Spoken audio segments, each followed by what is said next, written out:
Hello again, welcome to the second part of this series on how to use custom physics for your 2D game.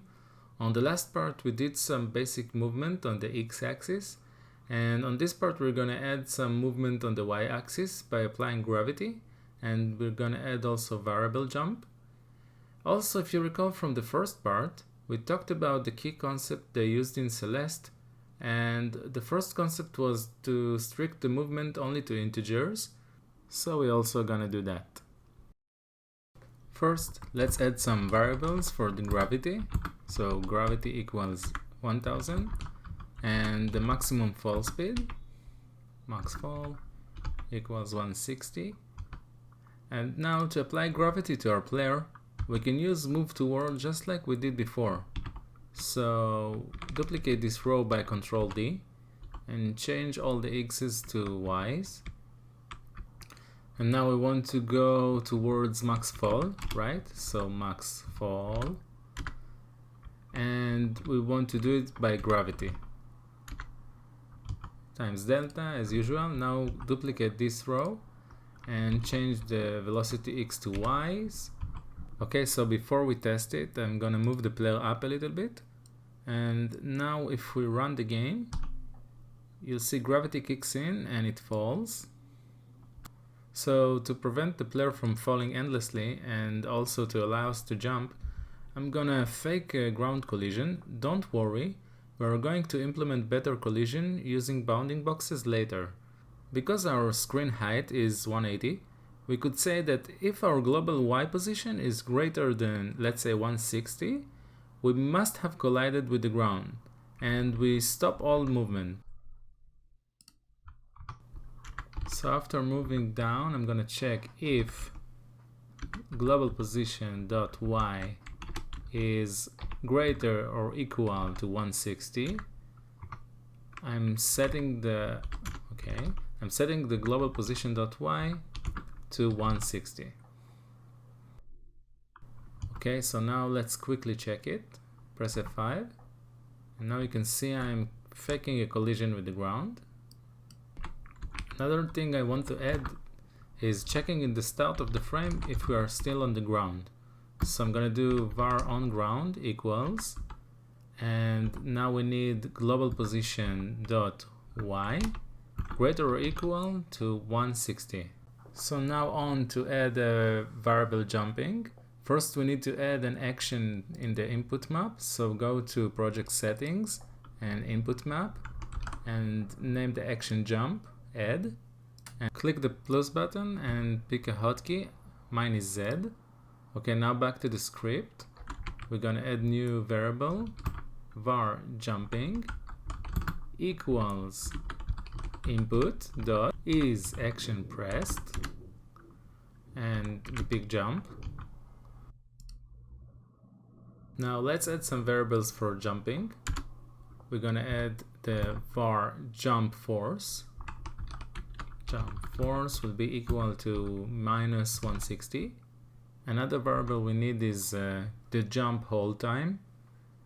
So as long as we hold the jump button, we're gonna add velocity. And I'm gonna set it to 0.2. And the last one is gonna be local hold time, and we set it to 0. Okay, so now we're going to check if we are jumping and we're on the ground. We're gonna set velocity dot y to be equal to the jump force. Jump force. Okay, now let's run it. Let's test and see what's happening. And as I'm pressing the jump button, whoops, you see that I'm jumping, but it's very low, even though I'm pressing the jump button, holding it. So now let's add that. When we're jumping for the first time, we're gonna set the local hold time equals to the jump hold time. And now we're gonna do elif and we're gonna check if the local hold time is greater than 0. If it does, then we're gonna check again if we are jumping, and if we are, we're gonna set velocity y to the jump force.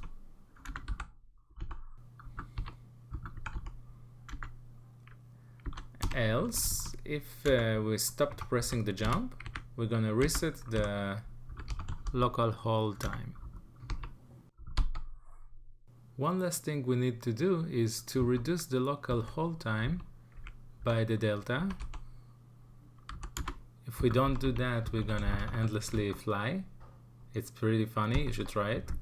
So now if we run the game and I'm holding the jump button, you can see I jump much higher. Great, so now we completed the variable jump, but there are some issues with our code. The first issue is that a lot of movement code is in the player class, and this code can be reused for other entities, for example the enemies. So we're gonna move that. And the second issue is that we're not restricting the movement to integers.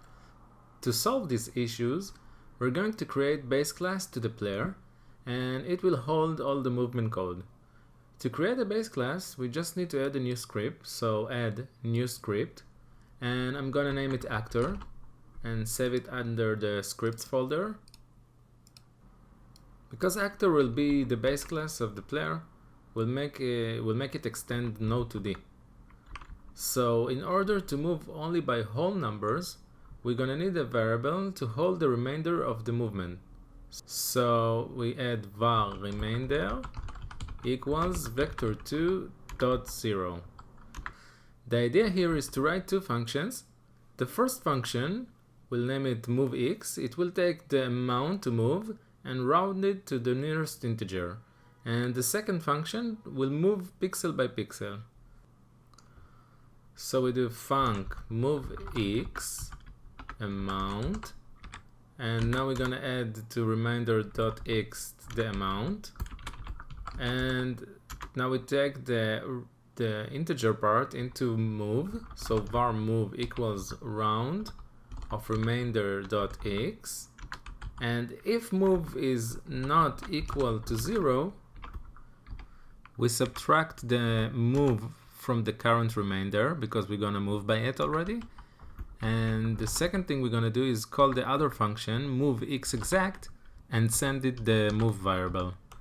So now we add the new function func moveXExact, and also it takes the amount, and the first variable we need is step, so we do var step equals sign of the amount.